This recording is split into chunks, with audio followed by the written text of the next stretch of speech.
Hi, everybody. Welcome to Buzzing About Romance, a quick shot of romance. And on this episode of A Quick Shot of Romance, I am joined by Jenni, and we are reviewing Before and After You by Hope Ellis. And welcome to the podcast, Jenni.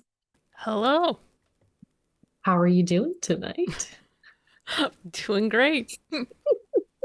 It's really funny because Jenni and I are recording multiple quick shots at once. And so I already asked her that question. She just gave me a look when I asked it. Yep. But if you want the synopsis from Goodreads, you can check out our on-the-shelf show notes at buzzingaboуtromance.com. So Before and After You by Hope Ellis was released October 19th, 2021. Is it a small town romance? And it's frenemies to lovers. Like, they're not really enemies, they're not really friends. And it's also siblings. Best friend. Yes.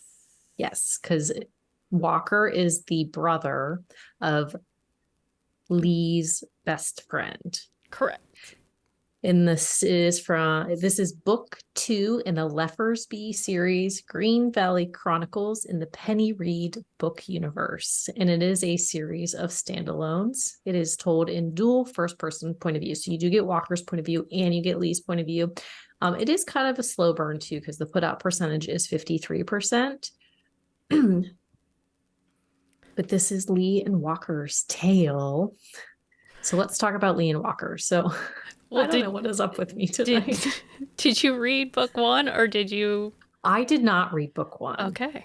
So hence it is definitely a standalone. I am going back to reading book 1, but I have like 15 other books I need to read for the podcast. Right. Plus I'm in a book hangover right now. So that happens too. And she does a really good job of like summarizing Nick and Zora's story without giving anything away.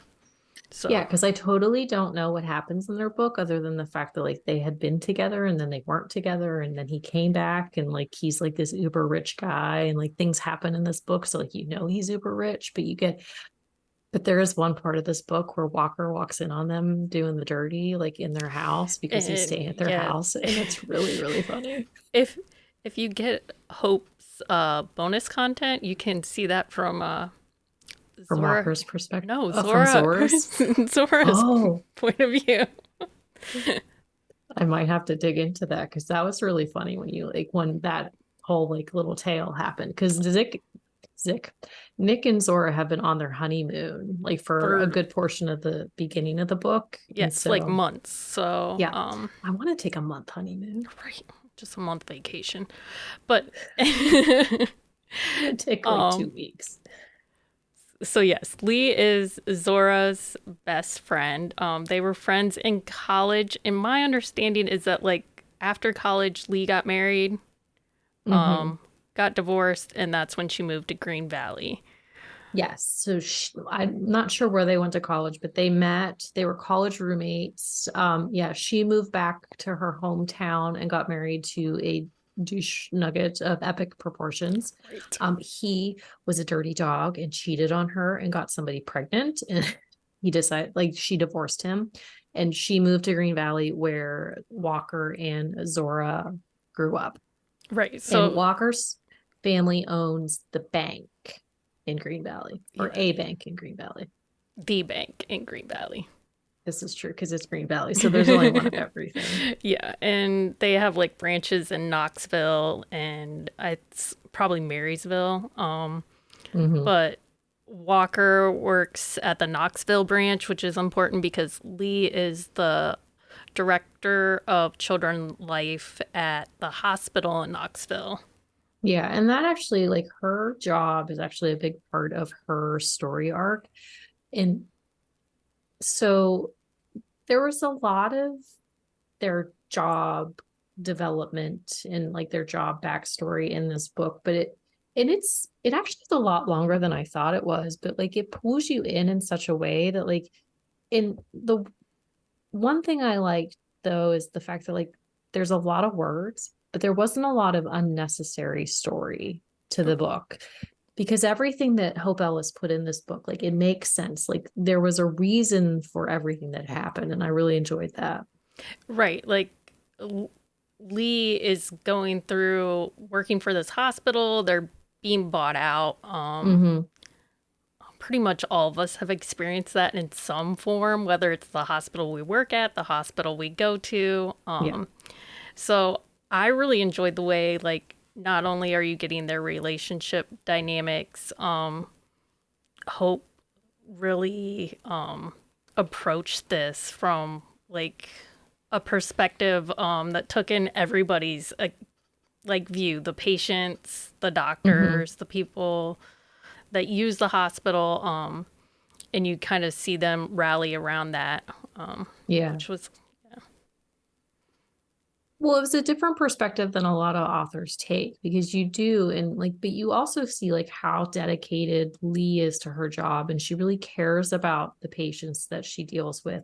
And I think that was a really important part of her story because growing up, like her parents, her dad is a Lothario. Like he cheats constantly on his mom, on her mom, and like her mom just kind of like says, okay, like that's just the way things are. And so, like, she really loses herself in these relationships with the patients that she has, and like she holds tight to those relationships because Lee, like, she's very standoffish in a lot of ways, but when it comes to these kids, she is all in to do everything she can for them.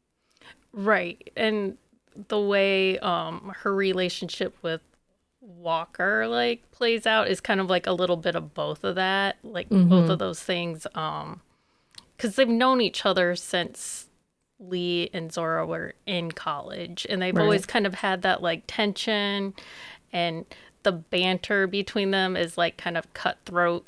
Like he calls her magnificent, and Oh yeah, she, they're yeah, vicious. They're a like little vicious to each other, but I think part of it is because so Walker, like, he has a reputation, and some of it is very like deserved, and some of it is somewhat exaggerated from what he says. But so, it's the kind of person she's gonna avoid for sure. yeah, exactly, because he's not somebody who really commits to a person. Like, his job is like the most important thing to him, but it isn't what he wants to be doing, and that is a big part of his story.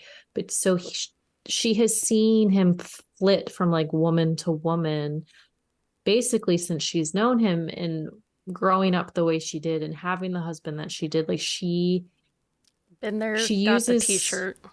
yeah, exactly, but she uses that snark and that mean like backbone of hers to keep the distance between them. Right. And they get forced together. Uh-huh. They Zora's a do. little like meddling here cuz there's also a piece where Walker had like a medical event at Nick and Zora's wedding, Mm-hmm. and to kind of like cover it, they Lee and Walker acted like they were together. Yeah, they had a moment. Yeah. But Walker is also like, so he has this secondary company with one of his best friends who they redo houses, like they flip houses. And so Zora decides that the duplex that her and Lee live in, she wants to redo it and then flip it. And since she is moving in with, like, she is living with Nick, Right. or they're going to move in together. They're building a house, I think, or they're looking for a house on Yes, cuz the he lake. well he's They yeah, can't get a he house on the lake and you they're a little cannot bitter about buy a it. house on Bandit Lake. So, No. Yeah. So yeah. he's a little bitter because if you read the like anything Green Valley, you know, Bandit Lake is very like, it's very specific on how houses are passed down between people. And there's a lot that goes into that. But so Yes. Nick's a little bitter. But so they decide that they're building a house. They're gonna have Walker and his business partner redo the house. But then his business partner also is like, being a little shady and in on things, as you find out, because things happen. And Yes. so Walker has to move in with Lee. Right, So cuz that, well, it well, is close proximity roommate to E stuff too. I didn't think about that one. y- Let me add yes. that to the list. Yes. Yeah, Yeah, because because they don't well they don't technically start out as roommates. They're on like each side of the duplex. Exactly. But then Walker has to move to the other side of the duplex when pipes burst. Right. How convenient.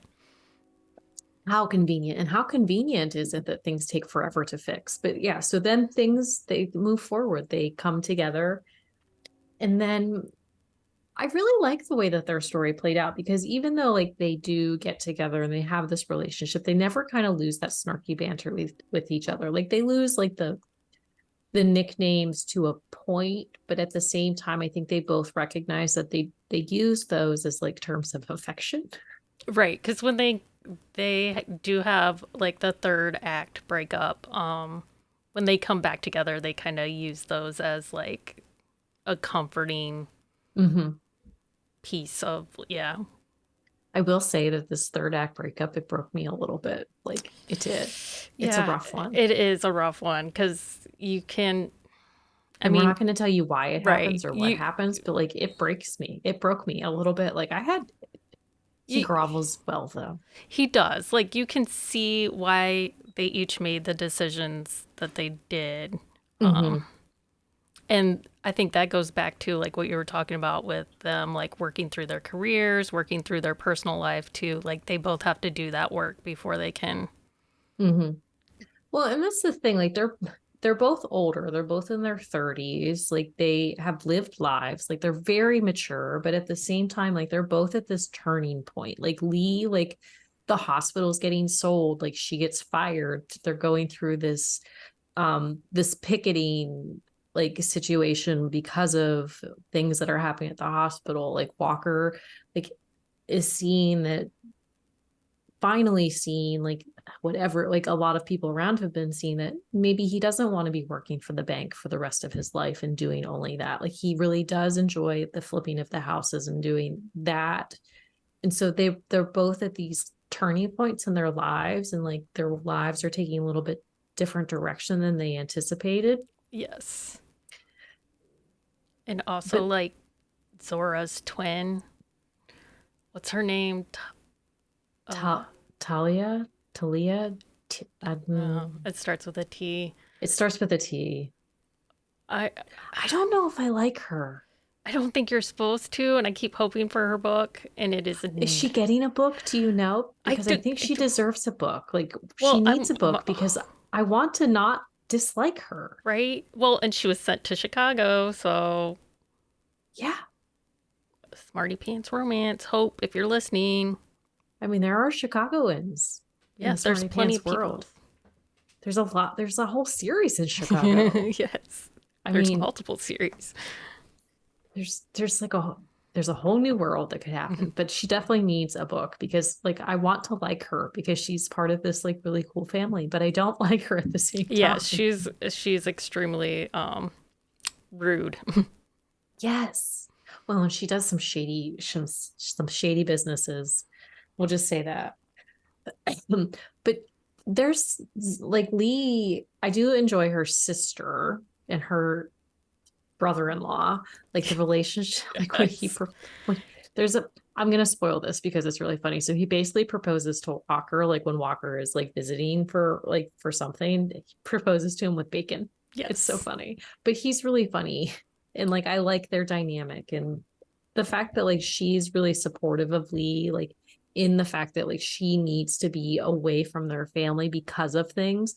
And like when she finds out some stuff with her parents and her ex, like it really, her sister is very supportive. Like her sister knew about it, but it was one of those things where like you understand why she didn't tell her. And Lee was not mad at her sister for that, which I appreciated. Like that, she has a really good relationship with her sister. Right, and she needs that because the relationship with the rest of her family Oh, besides her was just a mess. it's the worst. The worst. They're terrible people. Like they're terrible people. But I will say there is some healing that happens with one of the parents. But you have to read the story to get that. And I like that. I like the fact that that situation happened and the way that it occurred made sense and it worked, and it wasn't like out of the blue or anything like that.